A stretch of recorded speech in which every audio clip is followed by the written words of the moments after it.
A very good day to you and welcome to Herman Manyora's YouTube channel. My name is Jadel Kibera. Absolutely excited to be here with you for political conversations that are very simple, truthful and biased, with Professor Herman Manyora puts them across in a hard-hitting way. We are back from Luombe. We came yesterday. Yes, back from Luombe. You know, you realize the blessing that we have in this country. When you go to the village, you realize the air is fresher.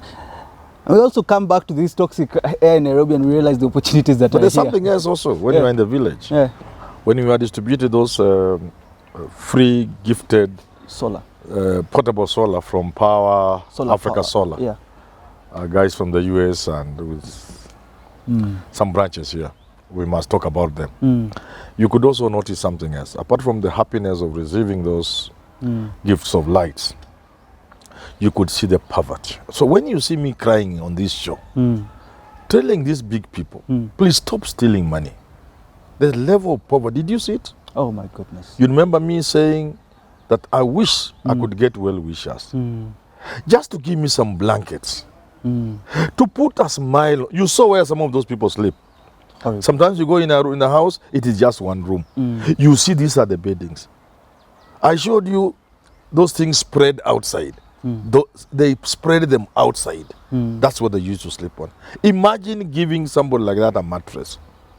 So when you see me telling our thieves, please be sensitive. You saw the life there. Yeah. You saw the misery. Yeah. And I'm still pleading to well-wishers.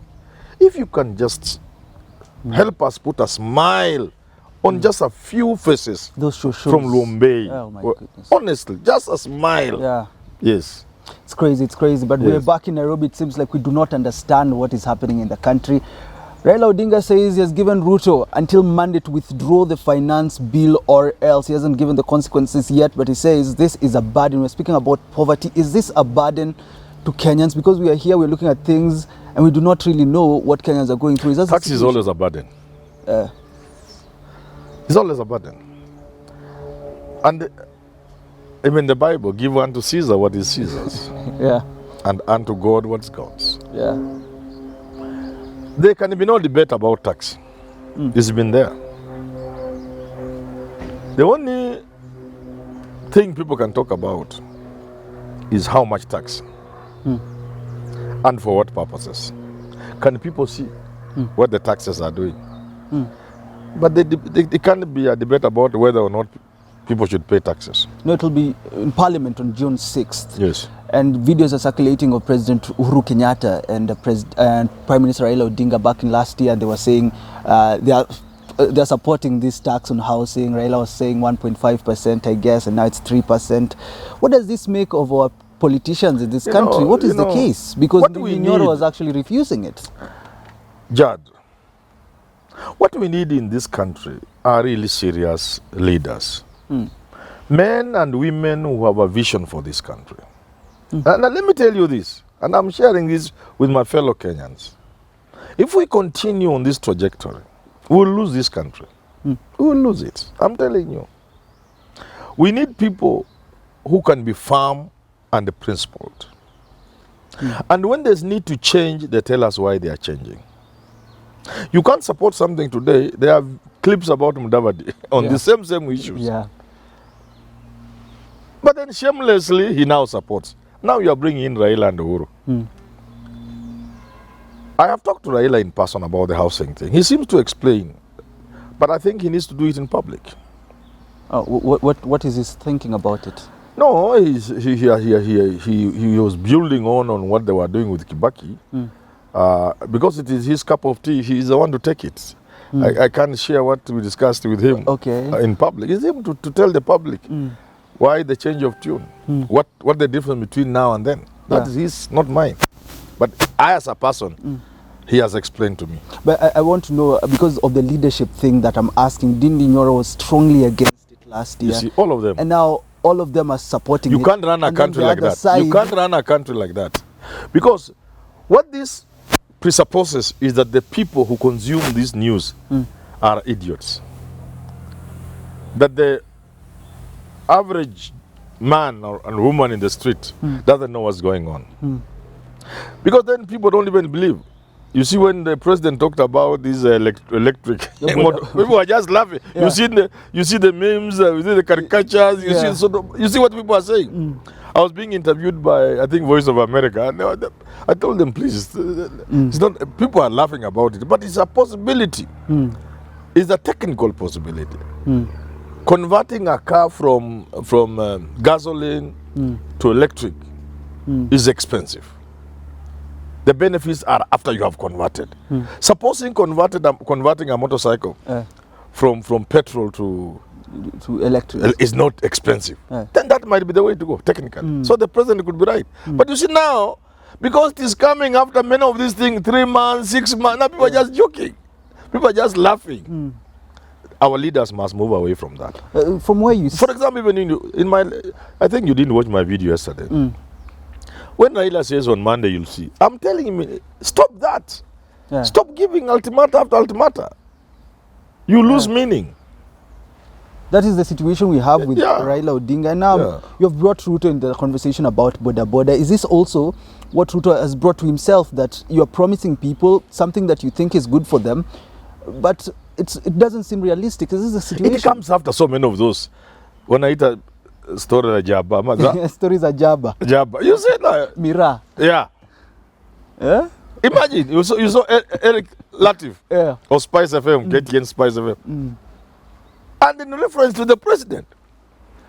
With that Meruak said, you know, this is the problem with the leadership of this country. And let me tell you, John, if I had what it takes, I may not have it.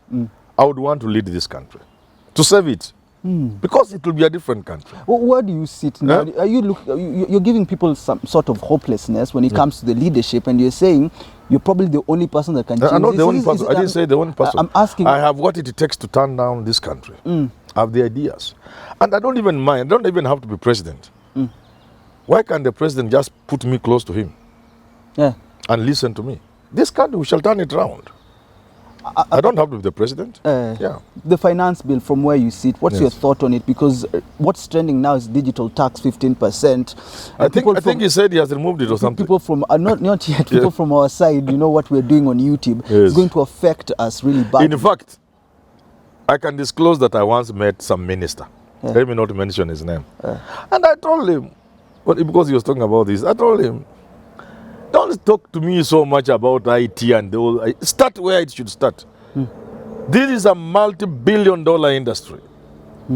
Kenyans have not even tested it. We are barely there. We are trying to enter the space. We are not inside. The first thing you do, instead of taxing Kenyans on the digital platform, talk to the American government. Tell them our people are trying to find bearing. Exempt them from tax, because even within America itself, there are certain states. If you register your company there, and even American, there are ways of incentives. Government to government, the president of Kenya or the minister can tell the other minister, please, hold our hand. We want our young men. We have unemployment. If we can put 500,000 young men and women, young girls and boys, on this digital platform, off the queue for jobs, we will be happy. This 21% tax, waive it. They will do it. Yes, America will do it. It's just the initiative that lack is. How much money do you think America is getting from that, from Kenya? How many of us are in that space? How many?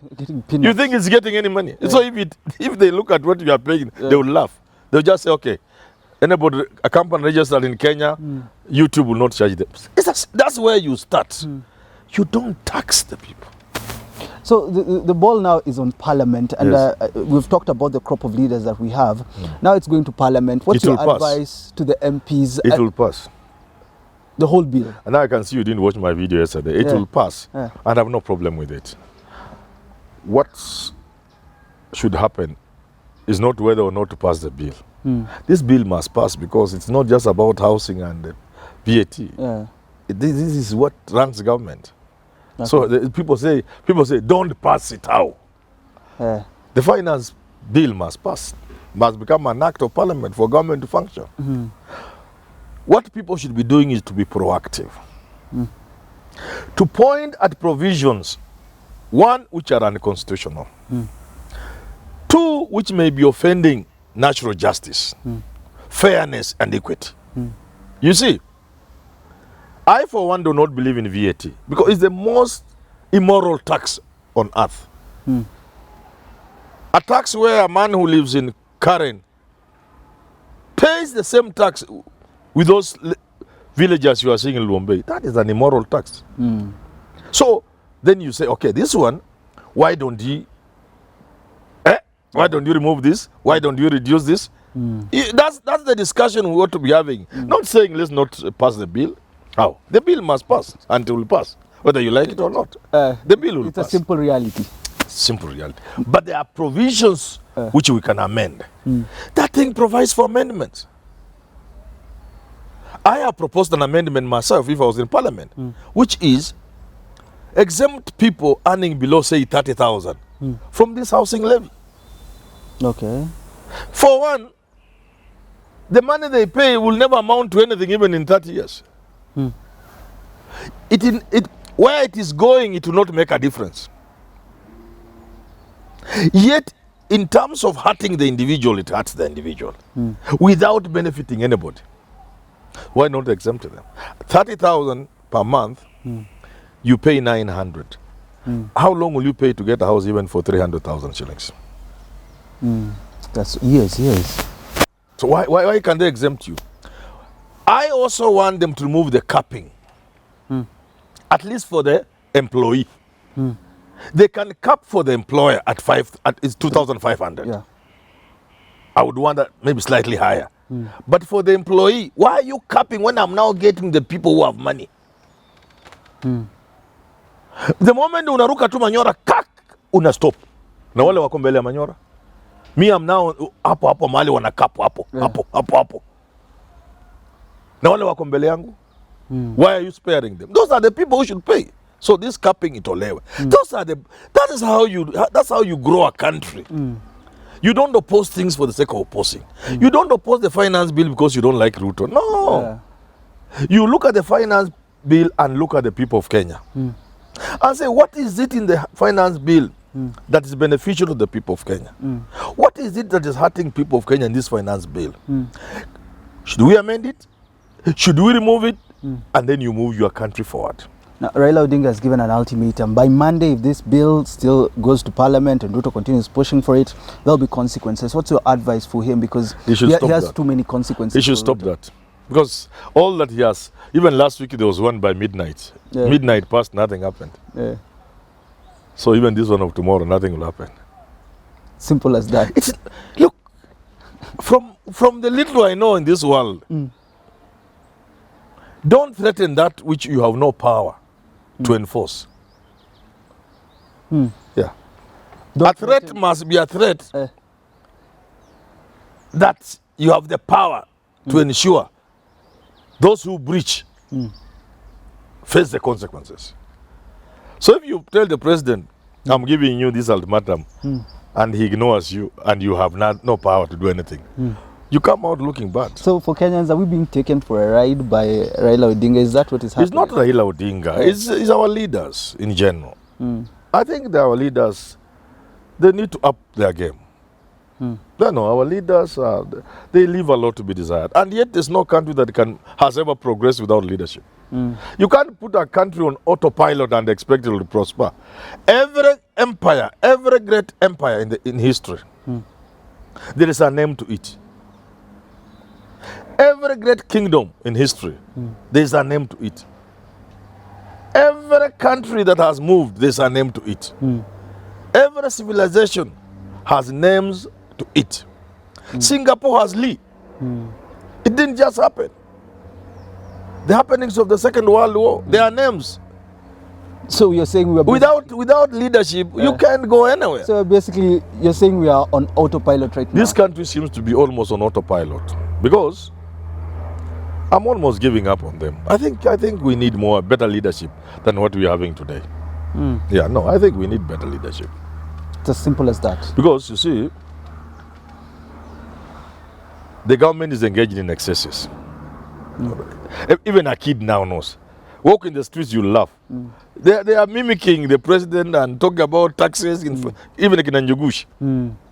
I saw the president praising him, but there's one clip of his. They are taking away everything from that farmer, the woman. Everything, and then she remains with nothing. And all these clips about taxes across the world that have featured Margaret Thatcher, I don't know, they are now being played. So government is engaged in excesses, certainly. But neither is the opposition being of any help.